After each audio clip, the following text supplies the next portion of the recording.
Today we're going to be looking at a road trip that we did in 2015. We did it basically in 3 days. How on earth did you do all of that in a weekend? And it was just, hardcore traveling. That's what we do. Exactly. Yeah. Your dedication to travel, I think, came through on the Sri Lanka trip. You were in the back with a whole kind of like DJ setup. I think you had no luggage apart from like your decks, basically. We saw a lot of Buddha. We did see a lot of Buddhas. We saw a heck of a lot of Buddha. Yeah. Buddha in all of his forms and positions. Yeah. But the one thing I do remember is that there were lots of naked women on the walls as well. When it's hot. Because it used to be a monastery, but I think the boobs came after the monks, right? They probably did. And then they all walk into the river and then they get scrubbed, right? Yeah. Each elephant gets individually hand washed. That's a spa. This wrought staircase that was kind of pinned. Yeah. Look, you're shaking your head. It's like, no, that's not happening. That's not happening. Even from here. Going up the steps. Are there any more of these steps for us to go up? I think that was... Is that your impression of me, by the way?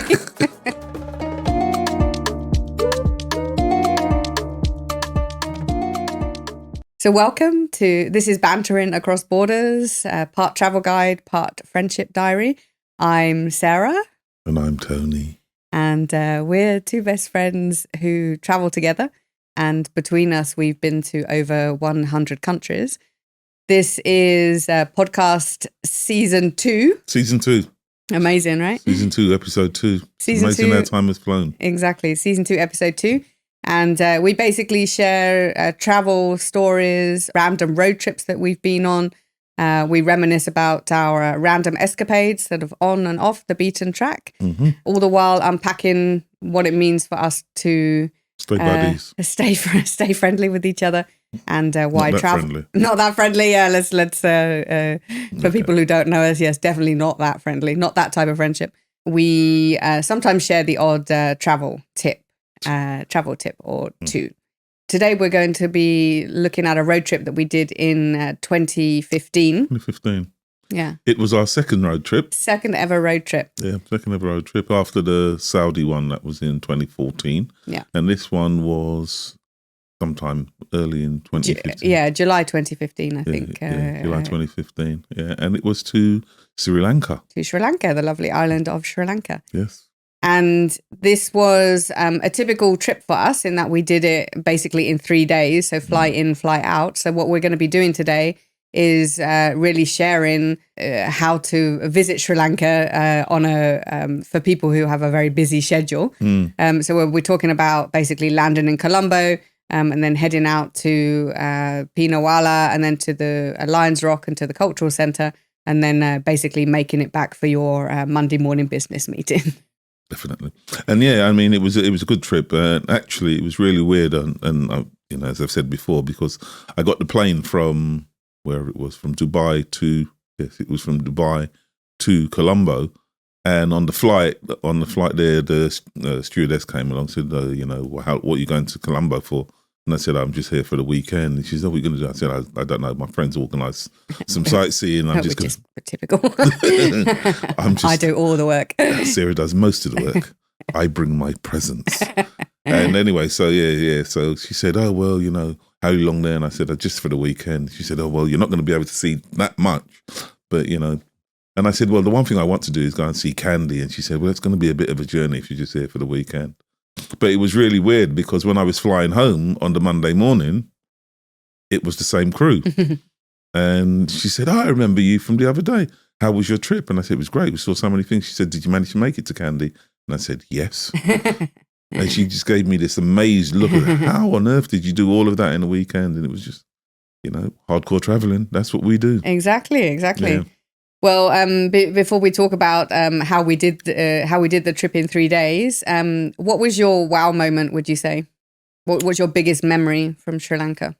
I think there was a couple. I think there was one no, sorry. I think Lions Rock, going up the steps. Are there any more of these steps for us to go up? I think that was... Is that your impression of me, by the way? It wasn't me. I don't mind walking up steps. And then the other one was when we got to the fort castle that was actually on the side of the rock, and it was the top of the rock, and you had to go up those stairs. And you just took one look at it and you said, "I'm not doing that." And I said, "What?" And I'm not getting in there. I'm not in there. It's too enclosed. I'm staying down here. There's monkeys.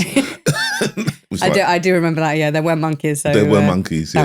That was my. You don't remember the reason why you didn't go up. You just you just remember the monkeys. Exactly. Yeah, that's very Sarah.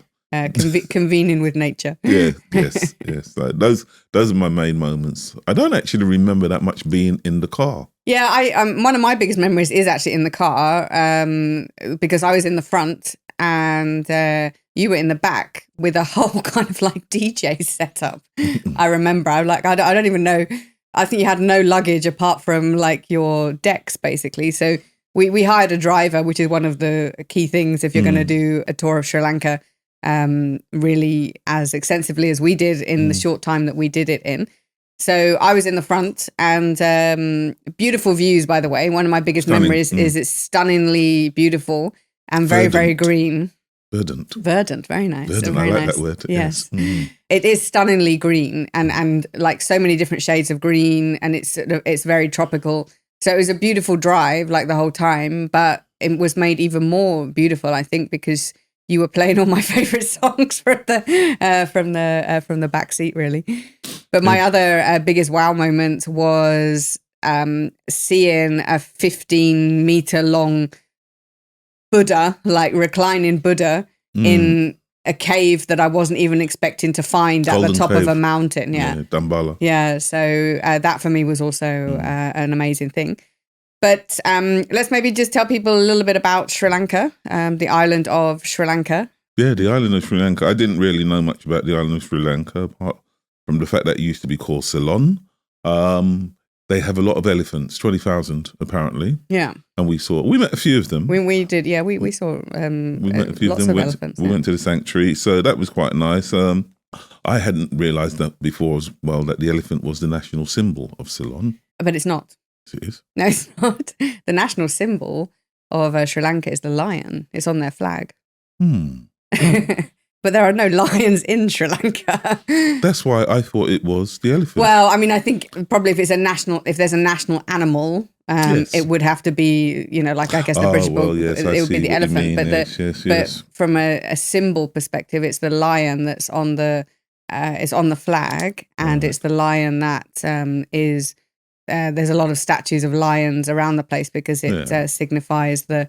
There's lots of statues of lions in London. That's true. Yeah, exactly. Yeah, exactly. But anyway, I sit corrected. I sit correct. I thought it was the elephant because they've got so many of them, and they're everywhere, and they use them, and blah blah blah. And it's one, and they actually still.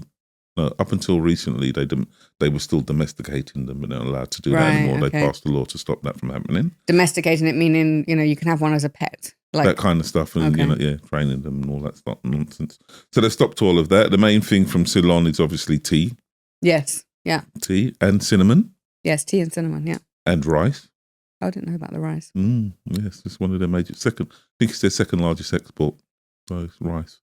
I didn't do very well in geography, so I'll stop there with my 22 million people. 22 million people, 50% of which are under the age of 30. So it's a very, very young country. And then half of that, again, is under the age of 15. So it's an incredibly young country.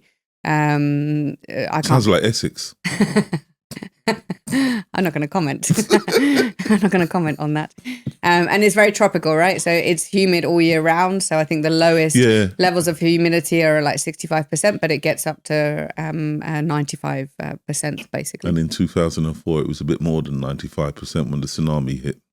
Oh, right. Yeah, that's when they got hit with the tsunami. Major devastation. Yes. Yes, it was very wet. Yes. So how do we move on from that to like depressing thoughts? It's not depressing. It's national history. I remember seeing that actually. I remember seeing that in the news at the time and thinking, that's why I don't travel to Asia. And then 11 years later, I was there. Yeah. This is the thing. Remember, we're telling people about places to go to. Don't let major things like that put you off going and visiting. Yeah. No, I wasn't. I was just thinking it's a bit of a sad It's thing. nature. No, people lost their lives, so Happens every day. Even while we're sitting here. Don't stop it. Stop it. All right, but then quickly to finish on the maybe the geography of Sri Lanka. So it's basically sort of it's in the Indian Ocean. It's at the tip of India, right? So it's they call it sometimes the teardrop of India because it sort of hangs off of the Indian continent. And it's shaped like a teardrop as well. And it's shaped, like a island, teardrop island. A teardrop, yes, exactly. All right, so let's talk about our trip. So I arrived first. Mm-hmm. So you're going to fly into Colombo, basically. I think most people will be flying into Colombo. I flew in, I think, Thursday afternoon. Yeah. And then Tony flew in Friday morning. Yes, I did. But very early on Friday morning, if I remember correctly. I think you'd had breakfast because it seemed like the place hadn't quite woken up when I arrived there. I felt like that when we jumped into the car and we started driving off towards the first of our stops. Well, yeah, so I had a bit of an advantage because I was there the afternoon before, and then I went on a city tour, which you did on the last day, right? So we both got to do a city tour. We just did it at either end of the trip. So I would recommend taking a few hours to go and see the city of Colombo because, I mean, that's where you're landing anyway. These days, I think you can take a tuk-tuk around. That's quite a popular thing to do. We had a driver, basically, and a tour guide. And there's various things to see. There's lots of sort of different architecture, a lot of history from the various occupations. There's Independence Square, which is where the statues of the lions are. And then my favorite piece was this temple. I think it's called Vihara Temple. Vihara. Yep. Which is full of different statues of Buddha from all around the world, essentially. So it's a bit like an old curiosity shop because it's it's like they've never thrown anything out, basically. But it is kind of interesting, especially if you go with a guide to explain things. I think it's quite interesting as well. You just mentioned Buddha.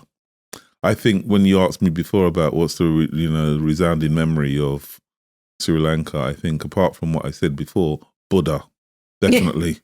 Buddha in all of his forms and positions.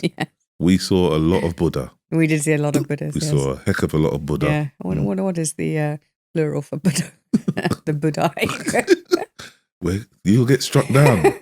There's a lot of traffic outside, Be careful. Anyway, yeah. So that was on. You did the first day tour. I did again, like you say. I managed to get the driver to take me around and do that on the Sunday. I arrived Friday morning and we got in the car and he drove us to Pinnawala. Yeah, so basically sort of Colombo is, I'm not that great at directions, but Colombo is on the southwest of the island. Dorset, yeah. Yeah, so Colombo's Dorset. We basically sort of drove diagonally sort of in the direction of the northwest to go into the center of the country. Yeah. And now, as we said, it's very beautiful, just massive like trees, massive leaves, beautifully green and very, I don't know, pleasant to drive through, right? It wasn't, I mean, we're talking, I would say country roads, but not, they weren't in disrepair or anything like that. No. So whenever someone says country roads, it always take me home to the place I belong. Yes. But we weren't in West Virginia. We were not in West Virginia. We were in Southwest Ceylon. So our first stop was the Pinnawala elephant sanctuary. Sanctuary, yes. Which has the largest captive herd of elephants in the whole of the world. That was, I remember that was actually quite great fun, watching them wandering around. And but beasts so big.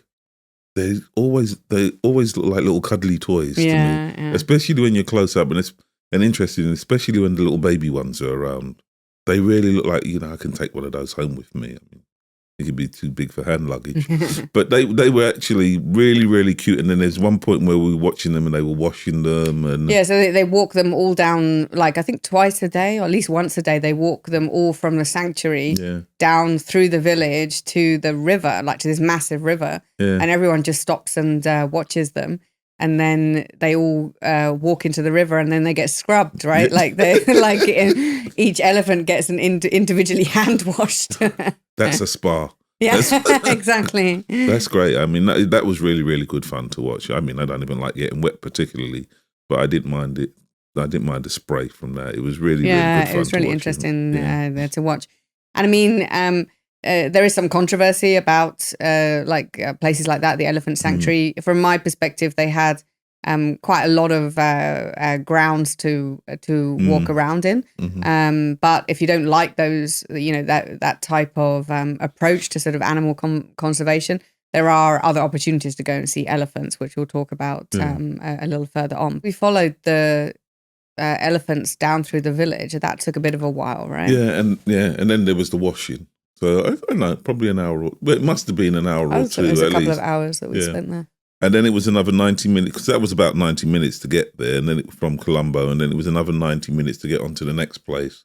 So this is Dambulla or Dambala, I also don't know how you say it. So Dambulla Caves, which neither of us had done any research, right? So I did not understand what we were going to see. Also for me, caves are underground, right? So, and this wasn't. You sort of turn up and you see sort of, it's not mountains, but like, what are they, like big hills, I guess. And there's already like one massive, like giant Buddha, like golden Buddha, sort of greeting you at the entrance, which you can see from miles around, right? And then we had to go up the stairs, and we wandered up and through the entrance, and then you got in, and there it was. Yeah, the lying down Buddha inside of the cave. Yeah, I mean, for me, that was breathtaking. I personally, as I said, I wasn't expecting anything. And then, first of all, there's a sort of a cave on a mountaintop, which for me just, I don't know, does my head Geography. in. Yeah, it does my head in. Well, yeah, but actually they are not caves, right? So it's an overhang of a rock. And way back when in ancient history, some king or the other was had to go into hiding, and he found this overhang from this rock, and he lived there for 14 years. Oh, wow. And as a thank you for staying alive, he then divided up this overhang into the 5 different caves that are there today, and then built the Buddhas that are in each of the caves. So they aren't actually caves, although I do know that caves can be up a mountain, but they are. It's an overhang conversion, basically. He took his bungalow and like turned it into a. What's the name? That 3 Mary, townhouses. Yeah. Mary Cujo or whatever it is, the one who does all the space and tidying up your house and everything. She would have a nightmare in there because it was cluttered. Yeah. There was hundreds of. No, not all of the. So the first cave, I don't think was cluttered. The first cave was just full of this, like lying down. Yeah, but there was Buddhas all around. Long. There was Buddhas all around the outside, kind of standing, posing guard around the main man. That's true. The main man. So you'd have a fit. But I mean, there was lots of them. And remember, we were looking in from one end. You could look in from one end, and you could see Tutsis and stuff like that. And yeah, it was actually. I think I read somewhere that it said when he's lying down and his 2 feet are together, he means he's asleep. Oh, okay. And when his feet are separated, it means he's passed. Okay. I think I read that somewhere. You're right. There is because I think even our guide was telling us like the hand pose has different meanings, etc. So, and you have to go in barefoot. Remember, you're not allowed to take your shoes in. So my favourite. I love all of these religious places we go where you have to take your shoes off. It's fantastic. Especially when you're walking on rocky ground. Lovely. It's great. Recommended. Definitely. But it was beautiful. And there are 5 caves. And I read somewhere that, you should start at cave 1, which is the smallest cave with the like least impressive Buddhas, and then move up to cave 5, which is where we started. But I actually think starting at cave 5, because it was so gobsmacking, and so in my mind at least, it was so sort of amazing that I think you don't get that wow. You wouldn't have got that wow factor if you'd have started at the other end. because it would have been a bit like Russian dolls, you know, it would have been a bit like, you know, repetitive, just getting bigger and bigger. Whereas if you start in cave 5, which was the biggest one with the biggest, a Buddha, to me, that was just majorly impressive. I don't know. I mean, that to each their own. And that's, again, go and see it for yourself. I mean, I thought it was Buddha. So it was.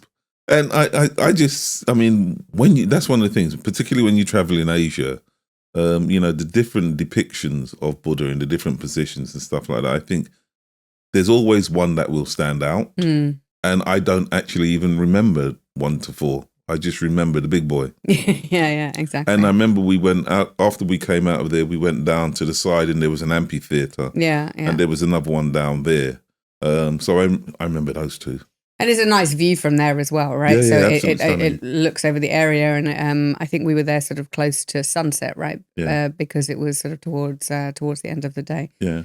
But anyway, so that would be for me a must do if you are definitely. you know only going to spend a few days or a couple of days even in Sri Lanka. Then just head out, because that area is also close to many other different areas. Yeah. So many other different things to see.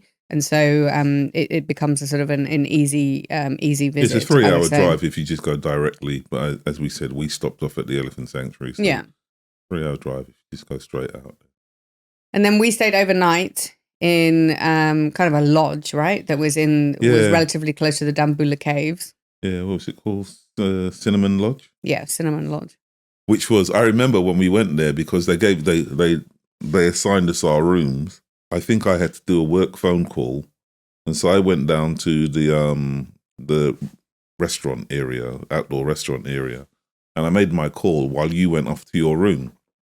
And then while I was there, I started playing music again, and I thought I was being very discreet and quiet. You mean playing music in the restaurant of the? Yeah. So I was just DJing on my decks, and while I was waiting for you to come back, and then you came back, and I went to turn it off, and I remember the guy at the next table said, "Don't know, carry on," which was really weird then, because where I'd been playing for myself before, now you had an audience. Now I had an audience, and I knew I had an audience. So it means you actually change the way that you play, because you're no longer playing what you want. You're now playing to entertain people you don't even know. Right. So that was actually but that was fun. Yeah, I enjoyed that. It was a good night. Yeah, it was a nice lodge actually. It was a bit more like a lodge that you find in Africa. I wasn't, again, sort of expecting to be in a lodge in the middle of Sri Lanka, but, it worked.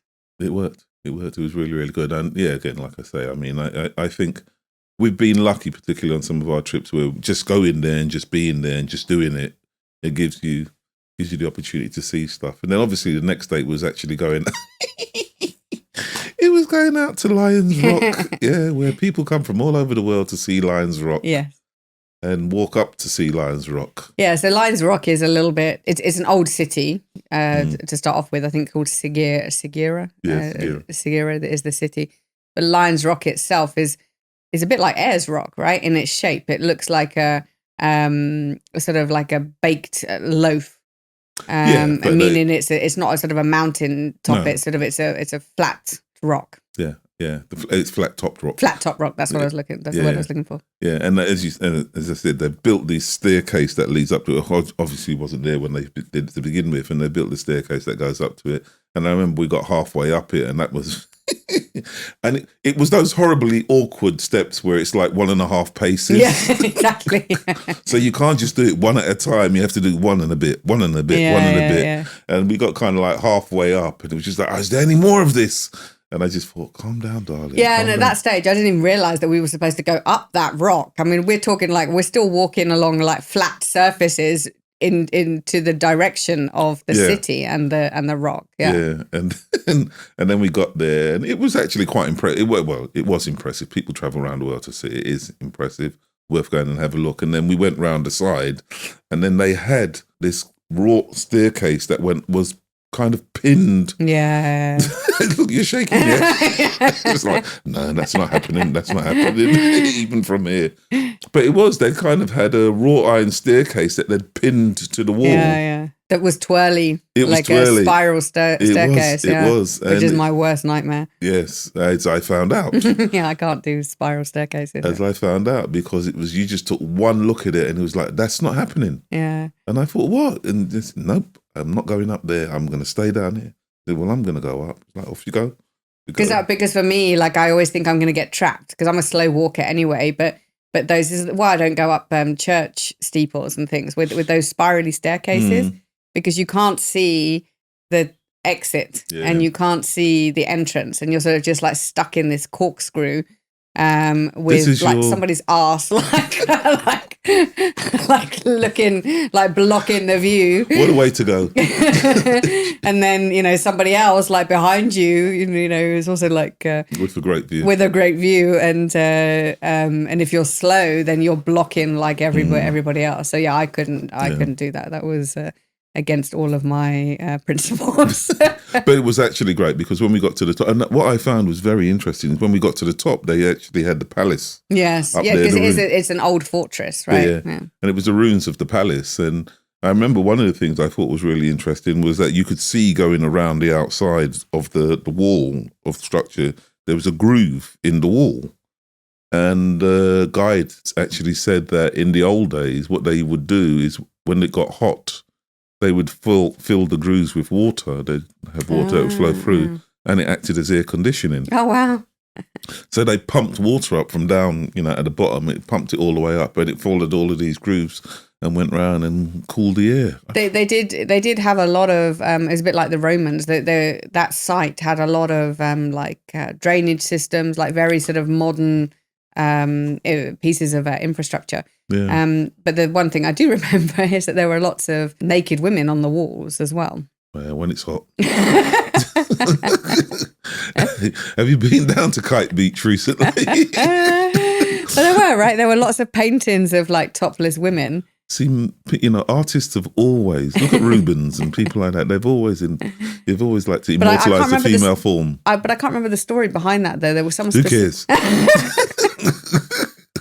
3 pictures of naked women on a wall, immortalised forever. Well, got to be done. I'm trying to get, because it used to be a monastery, but I think the boobs came after the monks, right? They probably did. But anyway, so I think that was the king's sort of harem or something like that. Yeah. So this rock is like 200 meters high, and I don't know if you did all of these steps, but it was 1,200 steps. I probably did, because I went all the way. You went all the way up. I went all the way to the top. I wasn't counting. Some things you just got to do. But then, yeah, as you say, from there we went. It was 90 minutes, and we went to Polonnaruwa.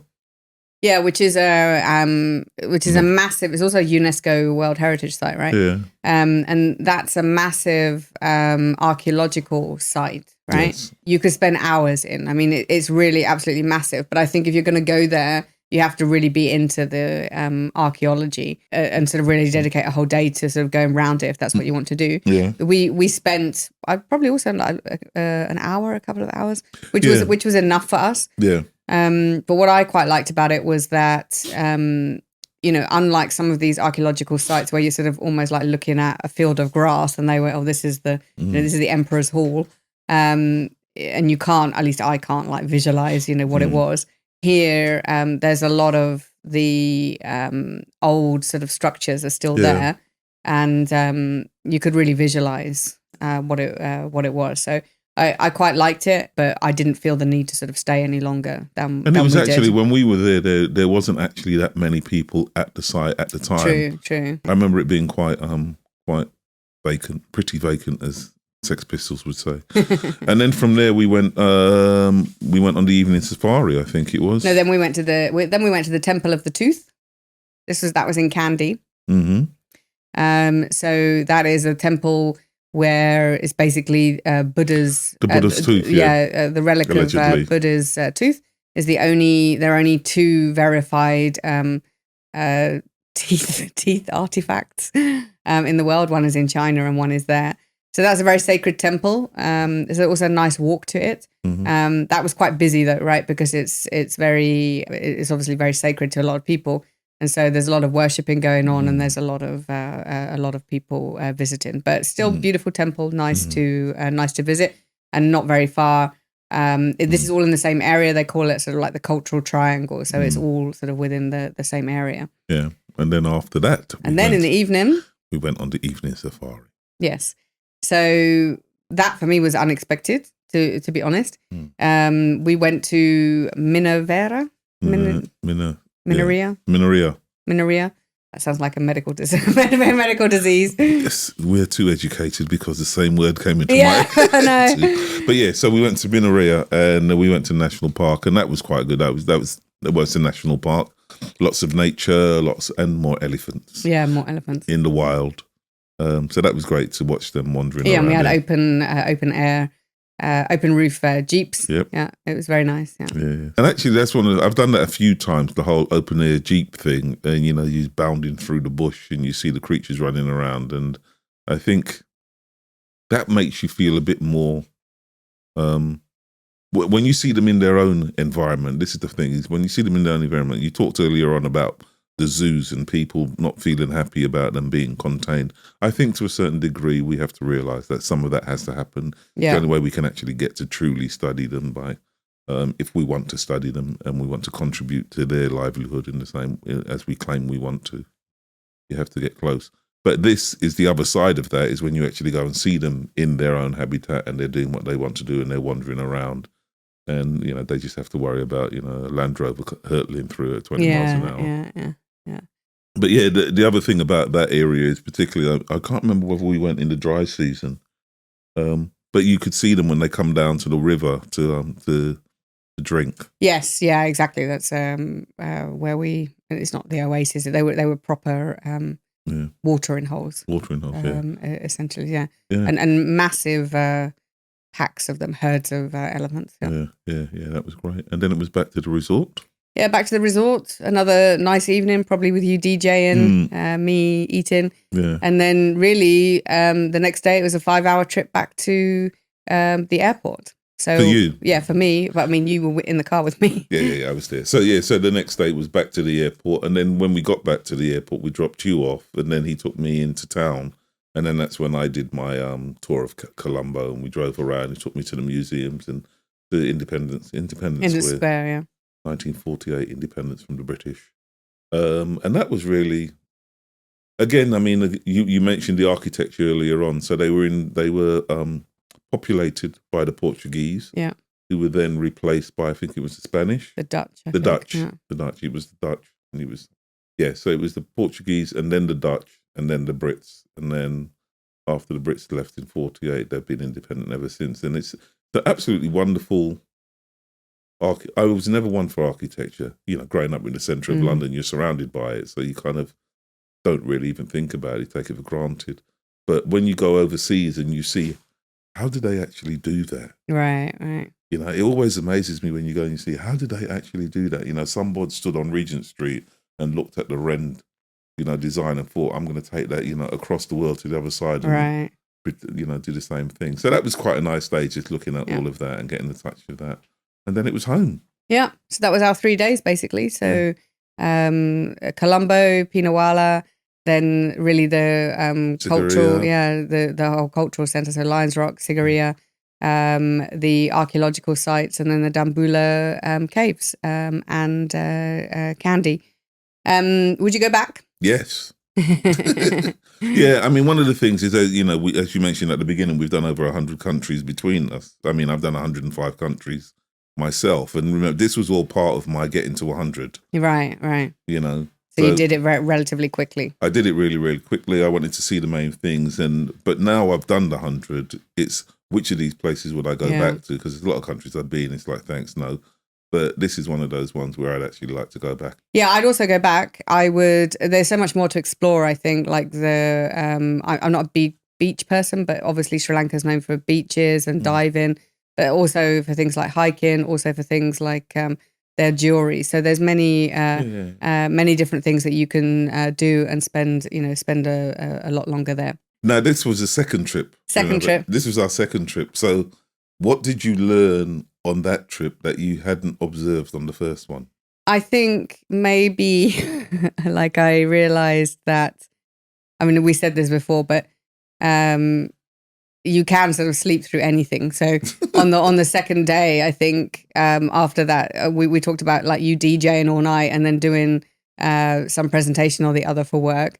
And I practically had to get security guards to come in and wake you up from your room. Yeah, I remember that. Yeah, because we were supposed to be going somewhere and we were already sort of late. And, we were, you were in the room below me, right? Because we had a sort of a little villa. And you weren't waking up at all. And there was like no movements. And I think I did get the security guard, right? In the end, like to... Because he had to come in. And wake you up. But so you would just, you were just out. Yeah. It took longer than planned to finish that presentation. Right. Because remember, I had to finish it and send it. Yeah. Oh yeah. So, but and so I think apart from the fact that I learned that again you can really, really sleep through anything is more. What I learned was more your dedication to reaching like the 100 countries, because as you said, you were on a mission to see 100 countries at that time. Even though you were right in the middle of like a massive project or something at work, and we're not going to really sleep for the 3 days that we were there. So yeah, your dedication to travel, I think, came through on the Sri Lanka trip. I got a bit of reputation at work for that because I was traveling all the time. Yeah, all the time. But the thing I learned about you is I'm not doing that. And how far is this? Yeah, because that was way before the flamingos. Oh, right, So this was only our second time. And what I actually found about that was normally that kind of behavior would wind me up completely. But with you, it was kind of like, oh, fair enough. The woman knows what she wants and she knows what she don't want. Exactly. And we've come all the way here and she ain't going up. Okay, fair enough. I'm going up. And what was good about that was, you can go up if you want to. I'm not doing it. And you actually meant that. Yeah. There wasn't that subtext of, you can go up if you want to. Don't you dare leave me down. No, exactly. Because I knew it was just outside of my abilities, basically. Yeah. But so that was great fun. I enjoyed that. So I think that's the end. We've gone through our trip of Sri Lanka. This was another bantering across borders. Yes, it's been nice reminiscing with you. I enjoyed that. It was a very nice journey. So in the last episode, we talked about Dubai. So check that out if you haven't seen it already. It's really talking about the hidden gems of Dubai and how to get off the tourist trail. And in our next episode, we're going to be talking about Kazakhstan. Yeah, a trip to Kazakhstan. So tune in for that. Yeah, looking forward to it. So bantering across borders. Stop saying bantering across borders, because we're like, every time we say borders, the YouTube algorithm sends me right wing, like a lot of That's good. As long as let them keep on coming. Maybe we'll expand their minds. That's what they need. They need their minds expanded across the places that separate countries. Yes, exactly. Well, this was bantering across them. Yeah. All right. Well, nice looking back with you.